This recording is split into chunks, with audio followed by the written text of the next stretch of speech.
What's going on, everybody? John Eric Poli here with My MMA News, and today's guest will be fighting Benoit Saint-Denis at UFC Vegas 69 on February 18th. Pleased today to once again be joined by Joe Solecki. Joe, nice to see you again, man. How you doing? Yeah, just finished like I was telling you before we got on here. I just had a rough date with the Echo bike, so I feel good. Once you get, I like those, dude. You get done, you're like, all right, that was miserable, and I pushed through something that you feel great on the other side. So I feel great right now. I'm done for the day, so I can't complain.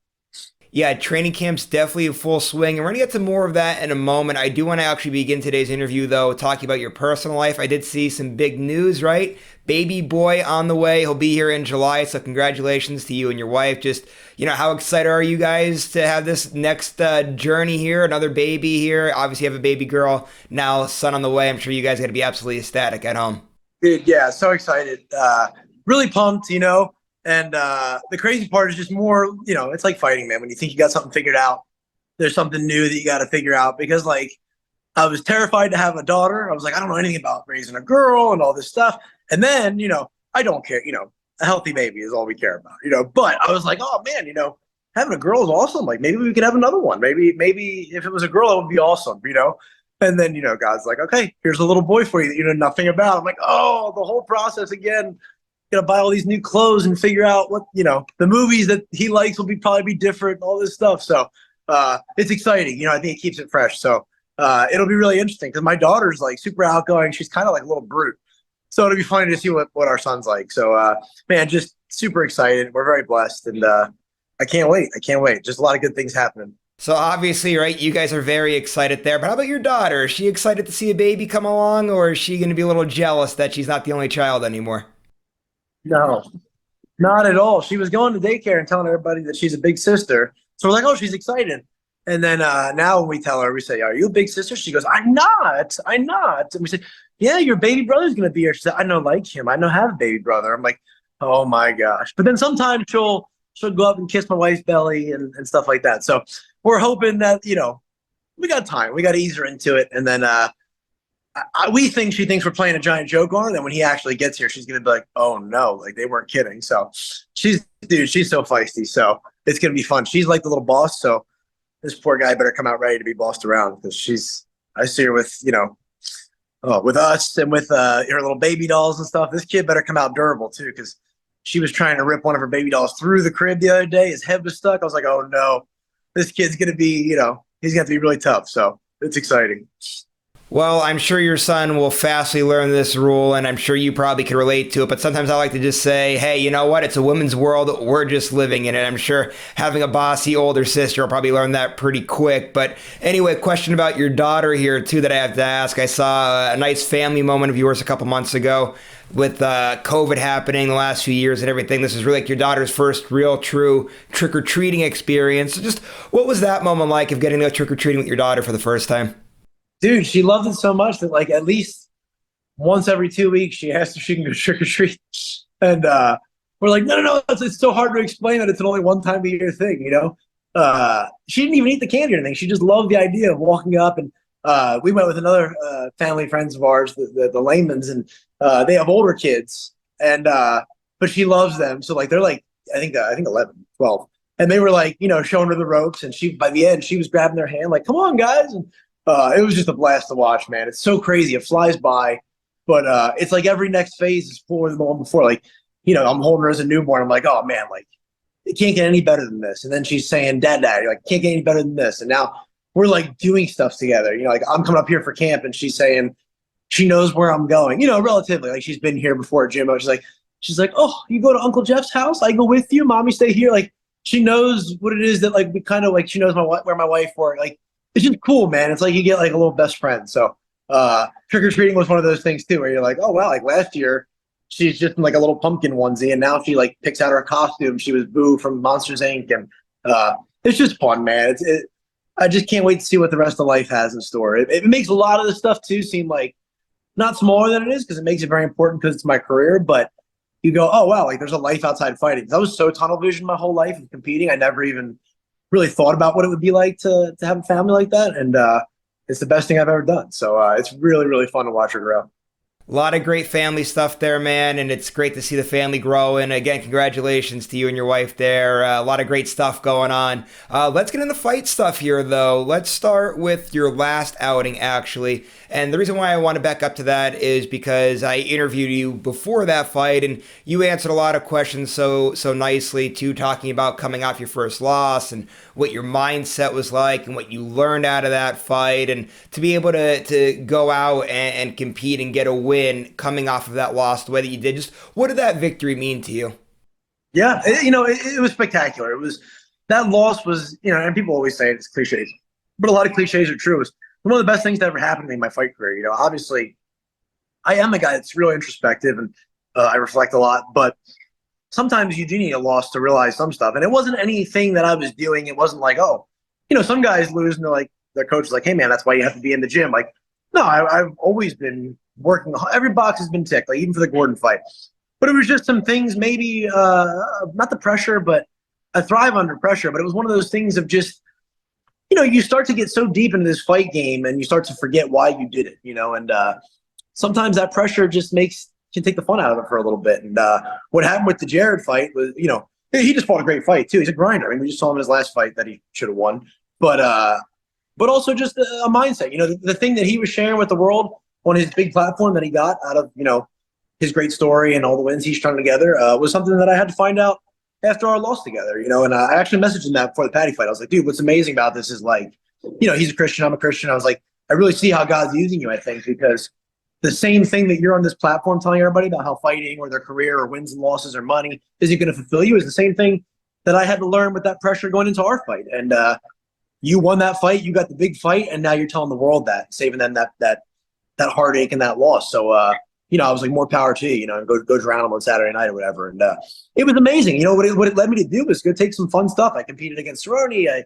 I did a couple other grappling events and just got back to the things that I love, really teaching and doing private lessons, just having some fun again and really being a student and not just trying to cling. When you start to get on those win streaks, you start to be like, stop trying to cling to it, like hold on so tight. And you'll work yourself to death, and it's almost not the right way. You start, instead of working hard at the right things, you're just working hard because you're like, I don't want to lose what I got. Instead of, in hindsight, I was like 30th. There's so much ahead of me I could go get, and just that little mindset tweak is huge, and not to mention what it did for me in my personal life and my faith, So, yeah, it was a tremendous learning experience, and it was a big freedom going to that fight with De Silva. And I think that's kind of how I fought, Some bad things happened early on, and it was just, all right, we're here, It can't get worse than this, so let's just go get this guy. And I think it was a great fight, and I was really I had a good time. I had a really good time. And that's one of the big things, too, is like starting to understand that I kind of like this fighting thing, not just going out there and finishing people. But, the Gordon fight was a blast because we got kind of scrappy at the end. And the De Silva fight got kind of ugly and gritty. And it's fun. I like those kind of fights. So same thing. In this game, it can be so tough and so grueling. It's important to actually like it. I realized in this last, year and a half stint how much I just love fighting and what I get to do. Definitely a lot of great lessons learned there, and I love how you talked about being a little bit more freer and doing things that made you happy and everything like that. I did want to ask this question later on in the interview, but since you brought it up and it caught my attention, I'm going to ask it now. You mentioned about Jared Gordon, how you thought that he beat Paddy Pimblett there that night. Just talk about that a little bit. It was obviously a very controversial decision. Kind of helps you out a little bit too, that a lot of people thought that he had won that fight. Just your thoughts on that, how everything transpired there. Yeah, I mean, I definitely thought he won. I thought it was 3-zip. Worst case, you could say 2-1, but I don't even know what round you could say Paddy won definitively, But obviously I'm kind of not personally invested, but I was rooting for Jared, of course. So maybe I'm watching it biased. But yeah, I think it was just, it's incompetence on the judge's end, but I also think it's that being in the arena, that there's blind spots as a corner, as a judge, as a commentator. I said this in a couple of interviews, like I'll be in fights, like even the De Silva fight, you watch it back and, depending on the angle they're sitting at, I'll throw something, it'll land, he'll throw, and his will get called out. Oh, he landed a big shot. So you go, man, if you're a judge, like the commentator, doesn't matter. I don't need their praise. But if you're a judge, I need you to see that I hit this guy, So I think the solution is they should be isolated and they should be watching where the crowd can't affect them. Obviously, Paddy walks out, that place goes nuts. And everything he does, Jared was just blocking with like a straight up guard, high guard in the front. and they're hitting his forearms. And the crowd's going crazy. Like, I don't really care who you are, unless you specifically did not like Patty or thought he was a hype train, which then you shouldn't be judging anyway because you're biased. But there's no way you could see that and not let it play into, your decision making as a judge, I think. So I think that's just, I don't think it's open scoring. I don't think any of that changes, because if anything, open scoring, you beat him 2 rounds, you're going to the third, you get frustrated. It's not going to make you fight better.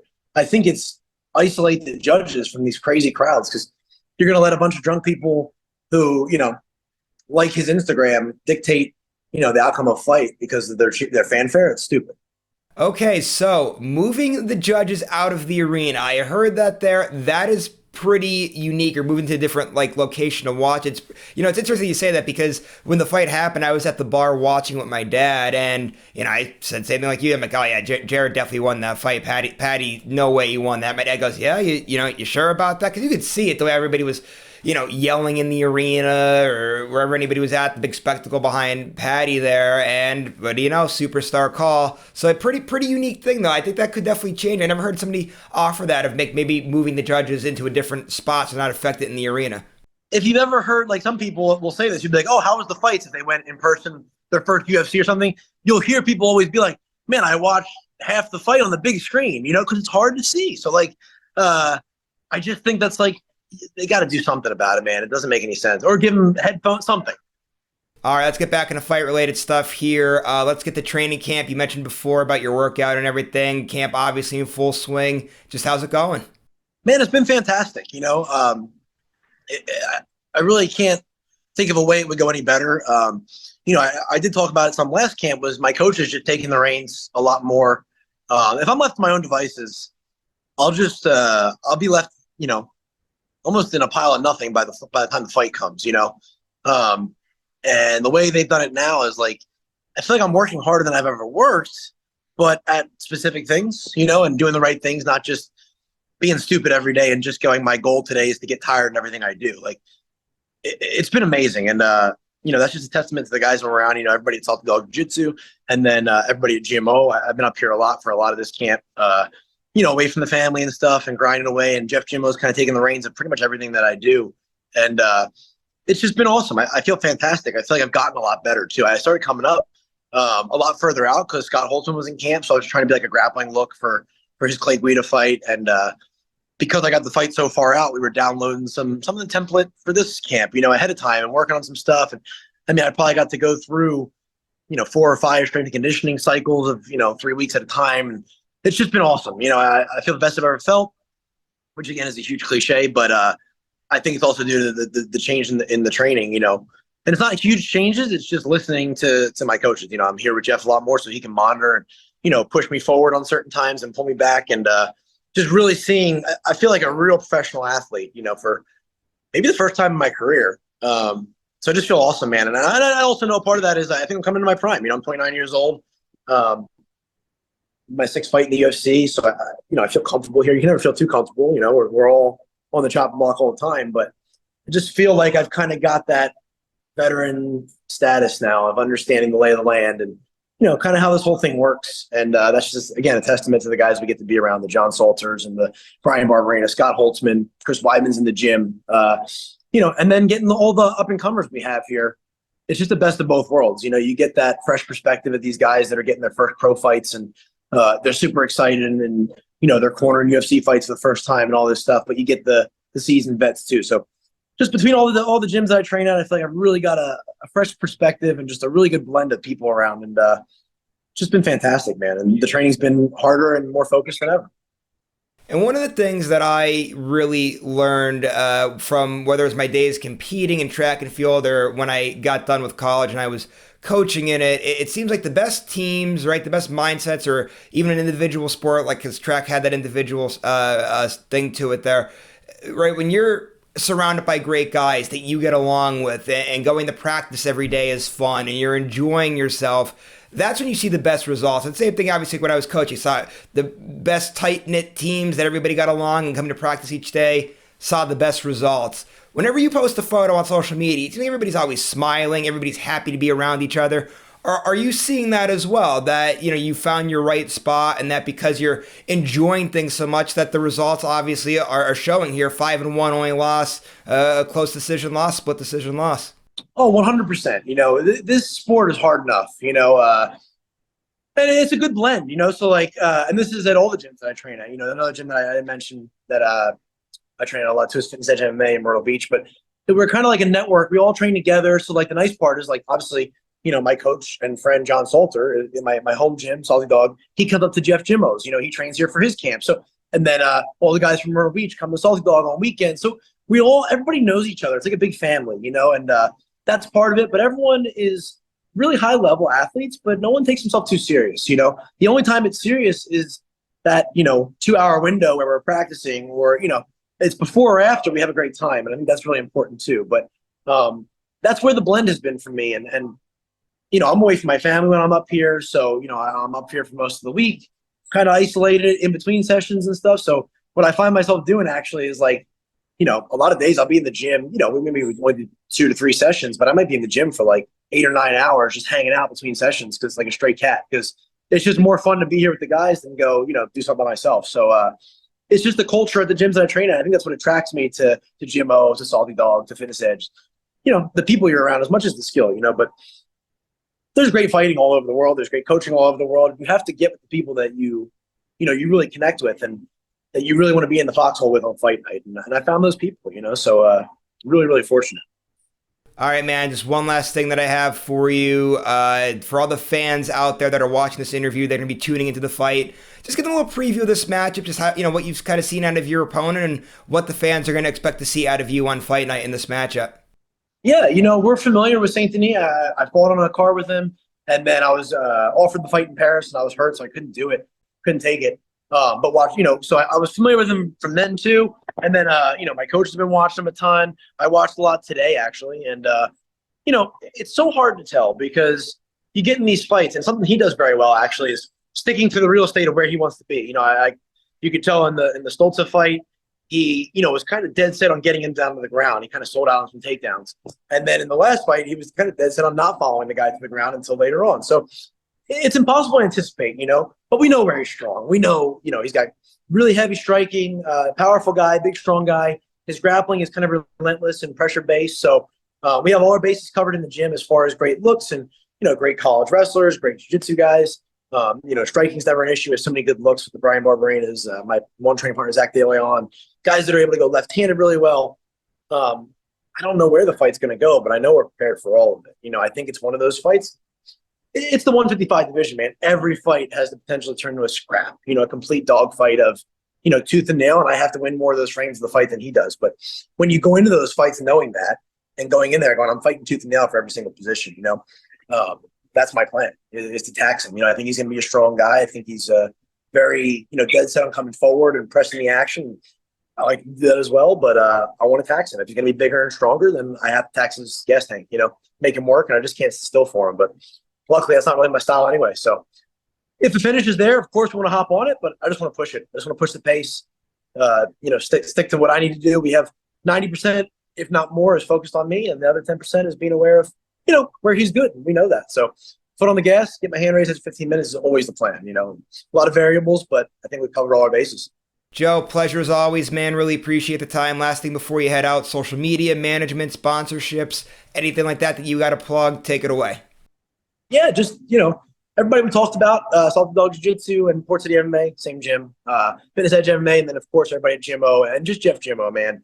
He's a true leader, man. It's been awesome to just kind of be around him and watch him and learn from him, and he's just really giving. I'm able to stay with him throughout the camp, and he does everything from the conditioning to the meal prep to he's just one of a kind. Really just truly a good guy, somebody you want to kind of look up to and be like. So that's been huge. Of course, John Salter, Salty Dog Jiu-Jitsu, has been, helping me out and being my coach and training partner, mentor for 5 years now, and it's shown in my game. I couldn't even shoot a double leg. I was a guard puller in MMA when I met him, and now, I'm able to take some guys that are pretty darn good down, so shout out to him and Wyatt Hopkins, Nick Maz, all the guys there, everyone at GMO, my boxing coach, Chris Gow and Alan Branch, all those guys. And just everybody who supports me. It takes such a team effort of people in the gym, but also out of the gym, friends and family that help out. My wife holding it down while I'm gone in training camp. She's working. She's pregnant, holding it down, and we have these conversations. I always check in, like, everything okay? She'll have a bad day or something, distress, and I'll be like, oh, I'm so sorry. She's like, no, no, no, no, no. You need to be there. Like, you can go into this no stone unturned. That's better for all of us. You'll never look back and say, what if? So I just want to shout her out, man. Since day one, she's been all in on this thing. And she's just been my rock through it all, my constant. I've had different, managers, coaches, the whole nine, and it's always been me and her, so just been fantastic to have her. And it's amazing. And then I just want to talk about my grappling promotion. I started a grappling company called All In Grappling. We're having our second event, March 18th in Wilmington, North Carolina. So if anybody wanted to follow that would be awesome. It's at All In Grappling on Instagram and All In Grappling Promotions on Facebook. So they can check it out. We're doing some super fights and some regular tournament stuff, and should be a great time. So other than that, man, that's it. I just appreciate you always giving me the time too. If every single fight I've had, coming off wins, losses, always give me the platform. So I really, really appreciate it. Joe, of course, man, you're always welcome here on the program. Appreciate the time as always. Looking forward to talking with you again sometime soon. This last thing before I head out for today, just want to remind all the fans out there, if you enjoyed today's interview, make sure to go to the bottom, give it a thumbs up, subscribe to this YouTube channel if you haven't done so already, and make sure you guys are going to My MMA News and checking out all of our great work as well. We'll see you later, everybody.